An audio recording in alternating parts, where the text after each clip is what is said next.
All right, everybody, welcome back to Fun Corporation. We are in the 1975 season, and this season turns out to be a pretty eventful one across the entire amusement industry, really. I mean, we all have kind of our knowledge of what happens over the course of this year, but let's go into this with an open mind. So the first thing we want to go ahead and hop into, we talked about at the end of the next episode, is the issues we were having with our new Aero flumes, Orca Expedition. And we want to go ahead and try our best to increase our lift speed on that. So we're going to go ahead and hop into that. And the way we're going to accomplish that in-game, we're going to go in, we're going to change the ride type to a bobsled coaster, and put actual chain lifts on the lift hills on the ride itself. And then before we switch it back, we're going to decrease the lift speed actually to 4 miles an hour. And then we're going to flip it right back on over into a log flume, and that will increase your lift speed on any flume ride you have, either the splash boats, the river raft ride, or the log flume, which we are using it for in this case. But works really well, and a fun fact some of you may not know is the flumes actually do have lift audio for when you do that. So let's go ahead and hop right on into our Orca Expedition modifications. Alright, so starting with Orca Expedition, we're going to go ahead and switch the ride type on over to a bobsled coaster and start placing the lift hills. Little fun tidbit, excuse me, about doing this part was it took me 3 separate recordings to do this. So I did this process 3 separate times. The first time I did it, I recorded it but didn't have the toolbar at the top, so I had to switch to another OBS version that did have the toolbar visible. Did it a second time, but didn't hit record, so had to do it a third time, but the third time's a charm, so we got it going here. So if you look at it go through, I know this footage is sped up, but the ride actually ends up moving much faster, and when we do get it open, guests do not complain about how long the ride takes, so it ended up working out perfectly. As far as the storyboard goes, there is a problem that we do end up having, and that is the fact that Aero was only able to give us 26 modified boats at the time that we were ready to go. So I mean, we hit June, we only have 26 boats, so what we end up deciding to do is just opening Orca Expedition Flume 2. Now in hindsight, this was a mistake because we have pathfinding issues with Orca Expedition 2 because our mechanics like to go stop at the food stand on the other side of the park while trying to find their way over to Orca Expedition. So that ended up being kind of a little bit of an oopsie, but we pulled through, and Orca Expedition 2 was the one we ended up picking. Now, we get to mid-July, and then the other 26 boats end up arriving. We're able to knock a couple extra boats off, so we only need 26 boats per flume. And we're able to get the rides running a lot smoother and with less boats, so that's always better. So we have a couple extras on hand in case. Now, while Aero is here modifying these, they give the Fun Corporation a clue that someone has purchased their recent model they've been working on over at their shop in Utah. And those of you coaster aficionados know exactly who purchases this model and what it turns out to be, but we're going to go ahead and just have a little bit of fun here and stage some track. Now, if you ever are doing just a park build like this and you plan on adding stuff later, something fun to just kind of do is just plop some extra track in the background for, guests to see as they walk by, especially if it's close to a path. They'll get that little prompt where they say, oh, wow, a new ride's being built. And that's always a fun thing for me to see. So what we're doing is just placing a couple of turns on the ground, a couple of breaks in place so you kind of see the pieces of the ride start to show up. And then what I've done with all the other coasters to this point is built a couple of little maintenance shops right next door, because I have worked in a maintenance shop, and let me tell you, nothing is more frustrating than when all the parts for all the different rides get all mixed up and you have to figure out what goes to what. So we're just going to avoid that altogether at our Fun Corporation parks by putting up separate maintenance shops, especially for each coaster. So each coaster has its own maintenance shop.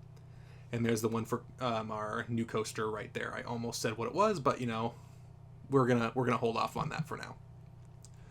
And we're gonna get a couple maintenance paths built around the edge here, nice and smooth. And we're going to finish staging a couple more pieces of track. I'm going to use a couple scenery pieces just to kind of plop in to simulate a couple supports there, so you'll get an idea of what the main color scheme for the ride is going to be before we even get it built. But I think what I'm going to do, ends up being just a standard model, so it's going to be a fairly quick construction process. But we're going to go ahead and hop on over into the actual... Actually, no, we're going to go... You know what? We're going to hop over to Joyland for their edition before we hop over into Funland's 1975 edition. So, off to Joyland we go. And we're going to add to Joyland something that Funland got previously, and this is going to be a Hoos rides that swing around. So Hoos being a German manufacturer and someone we've worked with before, and just another ride type that Joyland really, I think, could use in a couple more family rides. Joyland has kind of been more of our family park to this point. We're going to kind of keep it that way and add a little swing around, and I've wanted to expand over to this side of the park for a little bit now, and this ride ends up working perfectly. Now, the ride itself from the person that developed it, I can't think of it off the top of my head right now, called it an Apollo, and I just thought it would stick. So we gave it a little bit of a space theme and built it off to the side a little bit. It's kind of off by itself, but it won't be for too long. But a nice little gentle ride to be added over to Joyland. Now let's go ahead and switch back on over Funland. So we're back at Funland now, so we're going to go ahead and clear out the track. I'm not going to reuse it. But here's our addition. It's going to be a classic Aero corkscrew for the 1975 season. Knott's Berry Farm opens one in 1975 as well, and we do not want to be left behind in that race. So here at Funland, we're also going to put one up and give guests modern thrills to this point. So if you see what I'm doing right now, I'm putting in my transfer track. What you do is just build a separate track right next to it. You can build the station, make the entrance and exit invisible, and then you can hit test and put the train on there. What I do when I do that, you want to make sure that the maintenance inspection time on the transfer track is set to 0 if you do end up doing it. Otherwise, mechanics will get stuck trying to go over and add or inspect the ride, and that's not something you really need with the transfer track. So we just want to make sure our mechanics stay away from it so they can focus on the actual rides that we are worried about. So we're just going to go with a plain style station, nothing too fancy. I mean, this is a late edition, so we're not going to have too much time to theme it to anything at all, really. And we're going to do a tiny little bit of custom support work, and by a tiny little bit, I mean kind of like the basic RCT2 stuff, as we add like the transfer track details in here, and I change my style on it a couple times. But something I do end up very, very happy with on this ride is the way the lift hill ends up looking, because I've been using the wall pieces and then the just standard fence that I'm using right there on the brake run, and I really think the lift hill on this ride ended up turning out exactly how I wanted it. But I'm going to go ahead and play some background music, and we're going to go ahead and watch Corkscrew's construction finish, and I will talk to you guys once it is done.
right, and with that, I think we are ready to give Corkscrew an opening time and get this coaster a-rolling and let our guests on.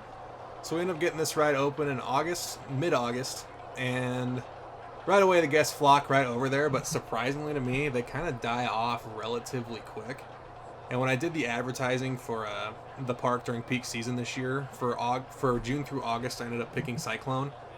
But even in October, when I do peak season again, I pick Corkscrew, and it ends up not being as popular as I thought it would be. But I think part of the problem is it doesn't have a horribly high excitement rating, and it's like a 5-something. And then Cyclone is just such a big popular ride that it draws most people over to the downtown area anyway. Although I do like having another big coaster like this right at the front of the park. So when you go in, to the left you have Corkscrew, and to the right you have Wildcat. So 2 coasters front and center, and that is exactly what I want this park to be. This is the flagship park of the Fun Corporation, and we're going to tell our guests, hey, we have thrills right on the inside, and we just want you to have a good time. So we have 2 nice looking coasters right at the front gate. As soon as you walk in, you go right, you can go left to Corkscrew, or you can go right over to Wildcat. I almost mixed those up, my bad. But we are moving on in to the next portion of the video, which is going to go ahead, and we're going to talk about our ridership this year. So looking at Joyland's ridership, we have not too much changing. Joyland Mainline Railroad over 600,000 at this point, got over 100,000 on the year. And White Cyclone being the most popular coaster, it's at over 520,000 year to date, and for the 1975 season it brought 112,000 guests through its doors and across its wooden tracks over the course of the 75 season. I'm going to go ahead and put both of these on screen at the same time, so if you want to take some extra time and look at them, you can. And if you want to pause and look at them, you can go ahead and do that as well. As we go over on into Funland, what we can go ahead and do, for the first time, our first coaster has passed the 1 million rider mark, and the first coaster in the 1 million rider club for the Fun Corporation is going to be Funland Cyclone, the original, the star attraction for Funland when it opened. It is currently sitting at 1,087,796 riders through its first 5 seasons of operation. And for the 1975 season, it brought in 211,421 riders. And if you tell me, that's pretty darn good. Now, of course, all these numbers are going to skew in Funland's favor because it is year-round and is not a seasonal park. So most of that stuff is going to go over in that direction. How about Midway Main Lift grabbing 250,000 riders in a season? That is pretty darn crazy and a pretty darn good number I like to see. So let's go ahead and hop on over into our 75 finance tab, and if we look, we are staying profitable, and that's the name of the game right now. Our top months are going to be August and October, both bringing in over $1 million a piece, and you can see Joyland doing a heavy portion of the lifting for those 2 points of the year. But you know what? As long as Funland stays profitable, I'm happy keeping it open year-round. And Joyland, when it is open, is bringing in a ton of guests. Now, a big reason for that's going to be when Joyland opens, we get the soft guest cap amount of guests just coming in. It doesn't have the Funland effect where they're just in there for 24 human hours, not leaving. But with Joyland, we kick them out every year and they have to come back. But with Funland, we don't get that luxury since it is year-round. So Joyland does bring in a lot of extra guests because of that fact. You don't have anyone sticking around. It's all fresh guests every single year. One thing I keep doing is adding more and more handymen every year, and that is not going to change. I know myself, and I'm always going to add like one extra every year to kind of limit their zone, and it's going to throw me off. But with Funland, I don't have that issue because all that staff is year-round, and I don't have to worry about it. Now, if you look at our profit margins, for Joyland, we brought in $1,917,661.70. For Funland, we brought in $1,531,308.90, and that brings our total profit to $3,448,970.60.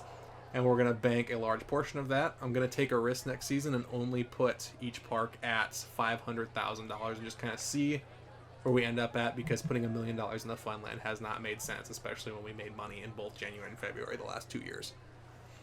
All right. So that's the corporation breakdown for the Fun Corporation. I said corporation twice in that sentence. I apologize for that. Anyway, let's go ahead and talk about some notable additions for the 1975 season. I'm going to try to keep this limited to 3. There was one in Europe I looked at that I would have liked to add to this, but I really couldn't pronounce it, so I just limited myself to 3, and I'm going to try to do that from now on. First edition we're going to talk about, King's Dominion opened in 1975, and with that park opened Rebel Yell. Very similar ride to Kings Island's Racer, and since both were owned by the Taft Broadcasting Company at this point, they gave each one very similar wooden roller coasters to start. The only difference I'm really aware of between these two is where Racer kind of splits off towards the end before their turnarounds. Rebel Yell stayed together.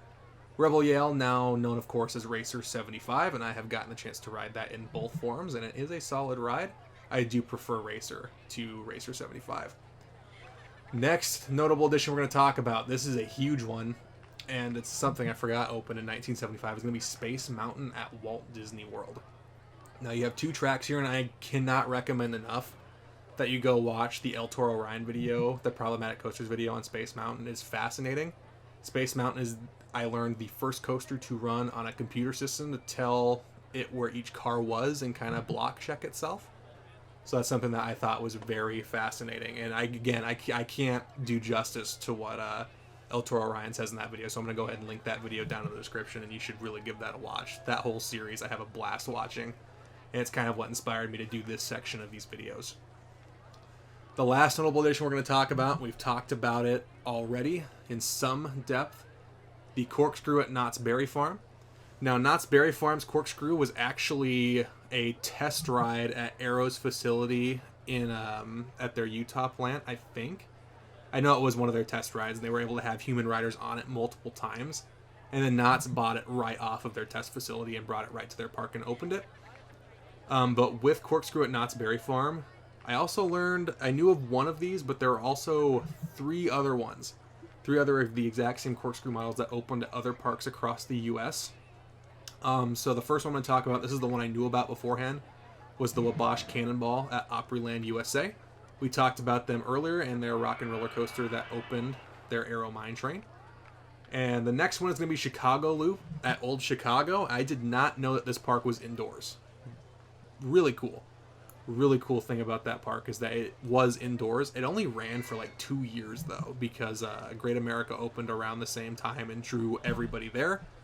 And I guess nobody went there over the winter, so that place did not last very long. And then there was a 4th Corkscrew opening that year at Magic Harbor in South Carolina. So there were 4 total Corkscrew coasters, and if you were to count ours for that year, 5 total Corkscrew coasters added in the 1975 season, and everyone was on the Arrow development hype train with what they could do with steel. And this was just the beginning for where coasters can go, and I'm very excited to delve further and further into this series and further into where the amusement industry goes. So that, I think, is where I'm going to go ahead and leave the 1975 season off. We're going to go ahead and move on into the 1976 season, where there's a couple more notable coaster additions, although it's going to be a relatively slower year for the Fun Corporation on that front, because we added a couple of rides the last 2 years to both parks. So our finances were a little out there in terms of spending, but we're gonna go ahead and slow that down just a little bit. But thank you for tuning in and watching the 1975 season with the Fun Corporation, and we will see you in 1976. See you later.